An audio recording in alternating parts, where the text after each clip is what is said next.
Hey, I'm Abby and welcome back to the Life Work Balance YouTube channel. Today I want to talk to you through the process of preparing for an interview. These are the steps that I would follow if I was preparing for an interview, and these are also the steps that I help my clients through when they sign up for interview strategy sessions with me. Now, my interview strategy sessions are usually 45 minutes long, and I've broken this process down into 5 steps. But that doesn't mean that you should only be spending 45 minutes on this process. You should be spending a minimum of 45 minutes while you prepare for your interview, if not much longer. I recommend at least an hour to maybe an hour and a half minimum committed to the preparation process. Before we jump into the 5 steps that I've broken this preparation process into, please go ahead and hit that thumbs up button if you're looking forward to learning about this process. And if you haven't already, please go ahead and hit that subscribe button as well as the bell so that you can continue to receive life work balance advice delivered directly to you every week. So you've received an email, you've gotten a notification of some sort that you have been selected for an interview. This is great.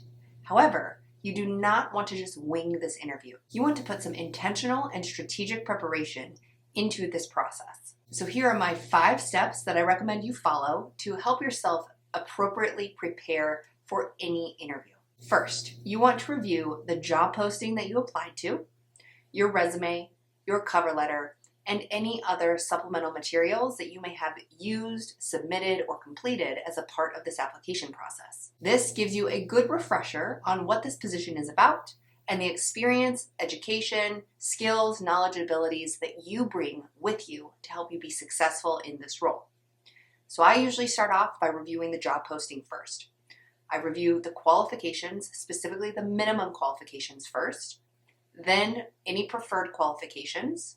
I identify where I have those skills and where I might have some gaps, and then I go into the specific areas listed under the role or the responsibilities. I read my resume, I read my cover letter, and if there were any supplemental materials, like questions that were a part of the application process, I'll read those questions and my answers to those questions just to get in the mindset of preparing for this role. Once I have reviewed those documents or those items, then it's time to prepare some templated responses to very common interview questions. I found several questions show up regularly during almost every interview. So here are the questions that I recommend you create templated or at least somewhat prepared responses for, because it's likely you will encounter these or a variation of them. First is an introductory question, where the interviewers will likely ask you to tell them about yourself. I have a very specific formula I recommend you use to answer this question: present, past, future. If you haven't watched any of my videos on that topic, I recommend you do that next, so I've linked to those in the description box below. Following this formula gives you a great way to tell a story to the interviewers who are present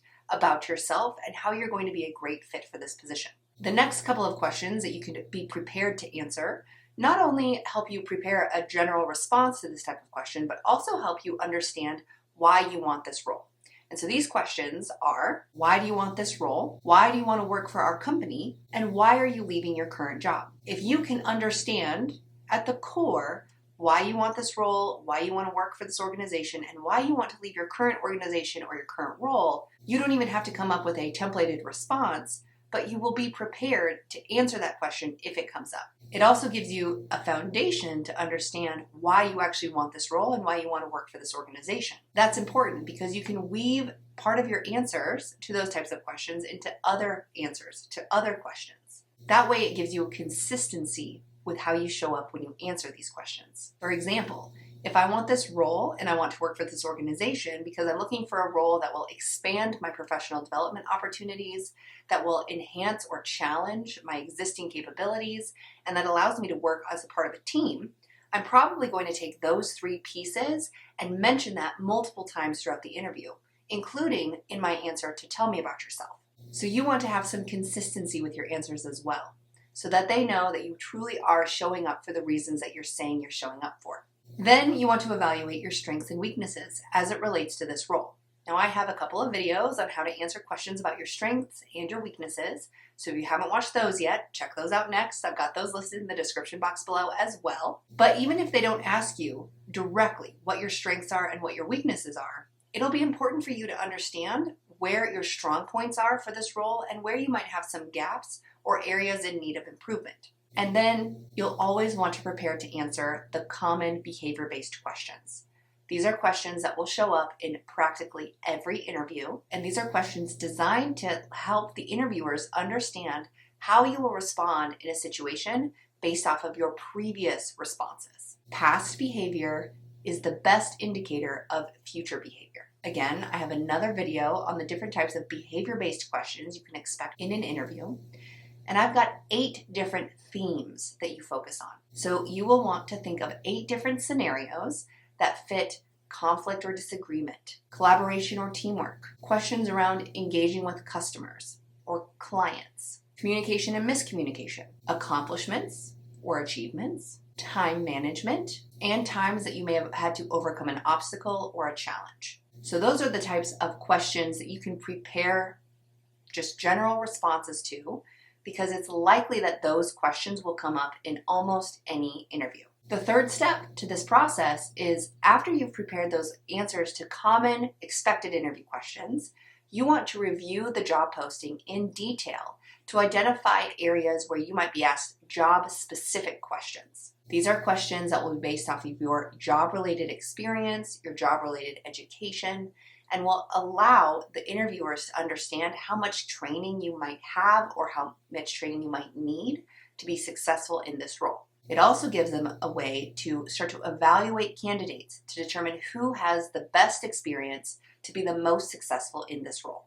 I might prioritize coming up with answers to questions based off of the preferred qualifications listed, and then the specific roles or responsibilities that are listed on the job posting. And another way that you could actually prepare for these types of questions is copy this information into a program like ChatGPT and ask ChatGPT or an AI program to develop or generate 10 behavior-based questions or 10 technical questions based off of the job posting that you've provided. That doesn't mean that those questions will be asked or that those questions are even accurate for the job that you've applied to or the job that you're preparing to interview for. So it's likely that if you go through the process of identifying potential areas of focus or questions that could come up based off of the job posting, it will be more accurate. But using a program like ChatGPT will give you a good idea, or at least a good starting place, to begin to create some of those questions that could come up during the interview process. The fourth step in this process is to develop questions that you plan to ask at the end of the interview. Now, I recommend at minimum that you come up with 3 questions to ask at the end of an interview. I have many videos on different types of questions that you can ask, but at minimum, I recommend that you ask a role, logistics, or technical question, a culture question, and then a hard or hesitation question. Currently, my favorite version of the hesitation question is based off of our conversation today. What challenges do you see me encountering if I were to enter this role? Asking a question like that puts you in the position in the interviewer's mind and gives them an opportunity to provide you with some feedback in real time. If they provide you with some feedback that you can fill in some gaps for them, great. Otherwise, it might just be a good thing to note that that might be a challenge or an obstacle that you will face in the future. And then the final step that I recommend you engage in when it comes to preparing for this interview is understanding what you want from this position, what you need from this position, and what you might consider to be red flags. So you want to understand what salary you're expecting for this position. You'll use that information to start to discover if the salary that you want or you expect is in line with what the role can provide, or if your salary needs to be much higher based off of the additional role or responsibility that's included with this position. You'll want to know what kind of manager you'll be working with and what type of team you'll be working with. What are some of the problems that they encounter? What are some of the ways that they solve those problems or overcome conflict? You have to remember that this interview isn't just a one-way interview with them interviewing you. You are also interviewing them to determine fit. Ideally, this is a mutually beneficial relationship where they get someone who's a great fit for the role and you start to work with an organization that's also a great fit for you. And that's the perfect combination of having a fulfilling role that provides value not only to yourself intrinsically, but also to the organization. So those are my 5 steps that I recommend you go through to prepare for any interview. review the job posting, your resume, your cover letter, and supplemental materials or application documents, prepare or review your answers to very commonly expected interview questions that could come up during the interview, prepare your answers to questions that are more role specific, prepare questions to ask at the end of the interview, and understand what you want, what you need, and what might be red flags related to this role. Now, if you would like some help going through this process, like I mentioned at the beginning of the video, I offer interview strategy sessions to clients. These are 45-minute sessions. They are in limited availability each week, but if you are someone who's wanting some assistance preparing for your upcoming interview, please reach out to me today. I have limited availability for these interview strategy sessions, but I would love to try to fit you in based off of when your interview is coming up.